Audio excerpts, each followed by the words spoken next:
యెహోవా పరిశుద్ధుడు.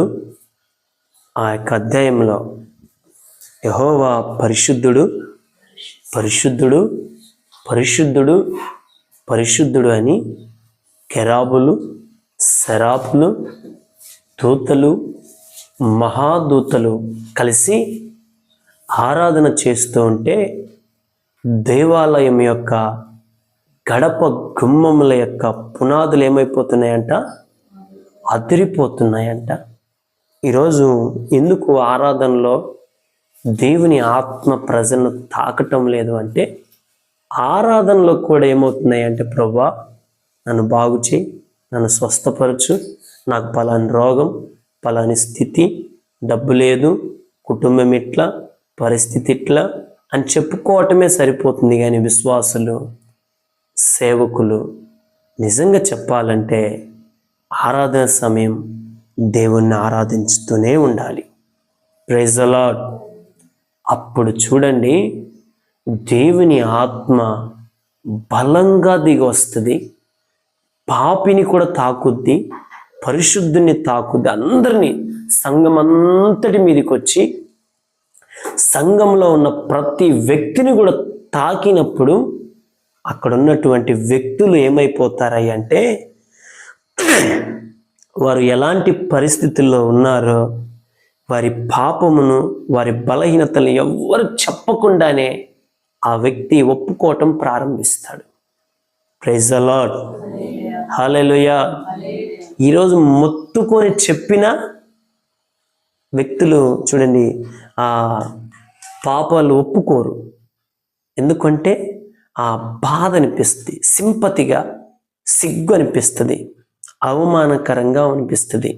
అయితే దేవుని ఆత్మ ఆ వ్యక్తిని తాకితే చిన్న పిల్లవాని వలె ఆ వ్యక్తి మారిపోయి, ఎంతమంది ఉన్నది అన్న సంగతి మరిచిపోయి, ఎంత సమూహం ఇక్కడ ఉన్నది అన్న సంగతి మరిచిపోయి అతడేమని కేకలు వేస్తాడయ్య అంటే, నేను పాపిని, నేను అపవిత్రమైన పెదవుల కలిగిన వాడను, అపవిత్రమైన జనముల మధ్యలో నేను బ్రతుకుతున్న వాడను అని చెప్పి ఈ కేకలు వేస్తున్నది ఎవరయ్యా అంటే విశ్వాసి కాదు, ఈ ప్రపంచంలోనే గొప్ప ప్రవక్త అని పిలువబడినటువంటి యెషయా ప్రవక్త.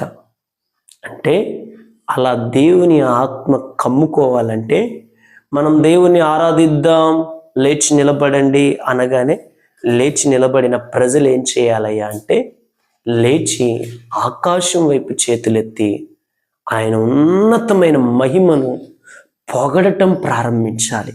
ప్రభువా నీకు స్తోత్రం, ప్రభువా నీకు వందనాలు, నువ్వు స్తోత్రార్హుడివి, నువ్వు పూజార్హుడివి, నువ్వు స్తుతుల మీద ఆసీనుడవు, నువ్వు పరిశుద్ధుడవైన దేవుడవు, మహా గొప్ప దేవుడవు, దేవుళ్ళు అనబడిన వారికే, పై దేవుళ్ళు అనబడిన వారికే నువ్వు గొప్ప దేవుడవయ్యా, వారికే దేవుడవు నువ్వు అని చెప్పి, అయినా మహాగణుడా, నిరంతరము స్తోత్రార్హుడా, పూజార్హుడా, సముద్రమును పాయలుగా చీల్చినవాడా, ఎడారిని ఏదేనుగా మార్చిన దేవా అని చెప్పి ఆయన వాగ్దానాలను ఎత్తిపట్టుకొని ఆయన చేసిన అద్భుత కార్యాలను తలంచుకుంటూ, ఆయన చేసిన ప్రతి మేలును తలంచుకుంటూ నీ హృదయంను ఉప్పొంగింపజేసి ఆయన స్తుతిస్తూ ఉంటే తెలియకుండానే ఆత్మ నిన్ను తాకుద్ది.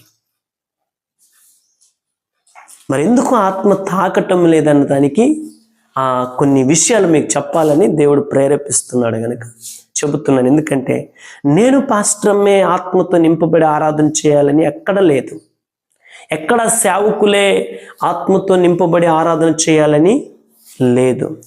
దేవుని వాగ్దానం ఏమనుందయ్యా అంటే, గత 4000 సంవత్సరాల క్రితమే ఏవేలు అనే ఒక ప్రవక్త ఈ దినాలను గురించి ప్రవచించాడు. ఈ రోజును గురించి, ఈ రోజు జరగబోయే సంగతుల గురించి 4000 సంవత్సరాల క్రితం ఆయన ప్రవచించాడు. ఎందుకు అంటే, అంత్య దినముల యందు అందరి మీద నా ఆత్మను ఏం చేస్తాడంట? కృమ్మరిస్తానని చెప్పి మరలా సేమ్ అదే మాటను అపోస్తలుడైన చూడండి పేతురు ద్వారా పలికాడు మేడగది మీద. అంటే పరిశుద్ధాత్మ యొక్క సంగతులు ఎన్ని సంవత్సరాల క్రితం బోధించినా ఈరోజు బోధించే వ్యక్తిని ట్రాలీ చేస్తే ఒకేలాగుంటుంది. మార్పు వచ్చిందనుకో అది ఆత్మ నడిపింపు కాదు. Praise the lord.